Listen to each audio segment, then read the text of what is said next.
नमस्कार दोस्तों, आज फिर मैं आया हूँ आपके समक्ष एक नई कहानी लेकर। कहानी का शीर्षक है कूड़ा बीनने वाला। वैसे कूड़ा बीनने वाला कोई भी हो सकता है, ना उसकी कोई ख़ास उम्र होती है, ना ही उसका कोई ख़ास ठौर ठिकाना। बच्चे भी होते हैं, बूढ़े भी होते हैं और कुछ औरतें भी होती हैं। तो आज की जो कहानी है वो ऐसे ही कूड़ा बीनने वाले एक बच्चे की है। तो चलिए सुनते हैं उसकी कहानी।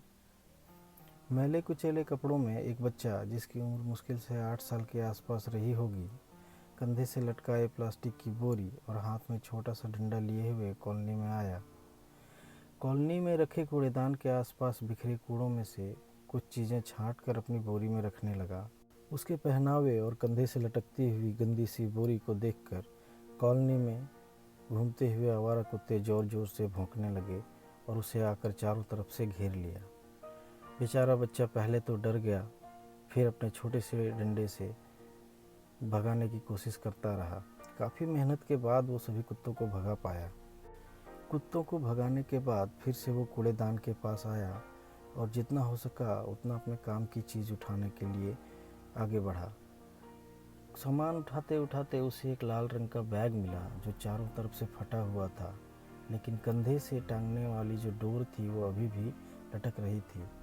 तो उसने उसे भावुकतावश उठाया और कंधे से टांग लिया। अभी वो कूड़े बीनने में व्यस्त ही था कि कॉलोनी में स्कूल की गाड़ी आकर रुकी और कुछ बच्चों को इसी कॉलोनी में उतार दिया। सभी बच्चे एक जैसे रंग के कपड़ों में सजे थे। किसी के गले में पानी की बोतल लटक रही थी, किसी के पीठ पर रंग बिरंगे बैग। देखने में तो मानो वो किसी सुनहरे खिलौने से कम नहीं लग रहे थे। अब ये कूड़ा वाला क्या जाने कि क्या बैग क्या बोतल। कभी ये स्कूल गया हो तो पता चले कि स्कूल जाने के लिए बैग भी लगता है और पानी की बोतल, साथ में खाने का टिफ़िन भी होता है और नए नए चमकीले जूते। वो कूड़ा बीनने वाला बच्चा अपनी बोरी को एक तरफ रखकर उन बच्चों के पीछे पीछे चलने लगा। कोशिश तो उसकी यही थी कि जैसे और बच्चे ने अपना बैग टांग रखा था, ये भी उसी तरह टांगे और उसी तरह से मटक मटक के चले। बच्चे जैसे जैसे अपने घर के करीब जा रहे थे, वैसे ही उसके माता पिता या कोई अपना बच्चे को गेट से गोद उठा कर ले जा रहा था, चूमता हुआ पूछ रहा था स्कूल में कैसा गुजरा दिन, आज क्या क्या किया, इसी तरह के सवाल। और वो बच्चा बड़े ही कौतूहल होकर ये सब सुनता और चलता रहता। चलते चलते अंततः वो आखिरी घर तक पहुंचा, जहां आखिरी बच्चा अपने घर में जा रहा था। वहां जाकर देखा तो एक बुजुर्ग आदमी खड़े थे दरवाजे पर, जो बच्चे के आने का इंतज़ार कर रहे थे। बच्चा जैसे ही दरवाजे के पास पहुंचा, पहले तो उस बुजुर्ग ने बच्चे को गोद में उठाया, पुचकारते हुए हाल चाल पूछा, स्कूल के बारे में पूछा खाना खाया या नहीं, या टिफ़िन अभी भी बचा है। अगर टिफ़िन बचा होता तो बच्चा क्या कहता ये तो पता नहीं, लेकिन उसके जो गार्जियन थे, वो बुजुर्ग आदमी थे, वो शायद कहीं ना कहीं नाराज़ हो जाते कि मेरे बच्चे ने खाना क्यों नहीं खाया।